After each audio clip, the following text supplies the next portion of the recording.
Indian men's team తరపున ODI match ఆడిన oldest ప్లేయర్గా రోహిత్ శర్మ రికార్డు క్రియేట్ చేశాడు. ప్రజెంట్ రోహిత్ శర్మ వయసు 39 ఏళ్ల 75 రోజులు.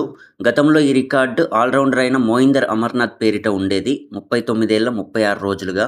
దీంతో పాటు ఓపెనర్గా 16,000 పరుగులు చేసిన రెండో భారత ఆటగాడిగా కూడా రోహిత్ శర్మ రికార్డు క్రియేట్ చేశాడు. రోహిత్ శర్మ కంటే ముందు వీరేంద్ర సెహ్వాగ్ ఈ రికార్డుని సాధించాడు. ఇంటర్నేషనల్ వైడ్గా చూస్తే ఈ ఫీట్ సాధించిన 7వ ప్లేయర్గా రోహిత్ శర్మ రికార్డు క్రియేట్ చేశాడు. రోహిత్ శర్మ కంటే ముందు Sanath Jayasuriya, Chris Gayle, David Warner, Graeme Smith, Desmond Haynes, Sehwag ఉన్నారు. నిన్న ఆఫ్ఘనిస్తాన్తో జరిగిన మ్యాచ్లో ఈ రికార్డులన్నీ క్రియేట్ చేశాడు. నిన్నటి మ్యాచ్ విషయానికి వస్తే ఆఫ్ఘనిస్తాన్ ఫస్ట్ బ్యాటింగ్ చేసి 194 పరుగులు చేసింది 25 ఓవర్లలో. అహ్మదుల్లా గుర్బాజ్ 48 బంతుల్లో సెంచరీ చేశాడు.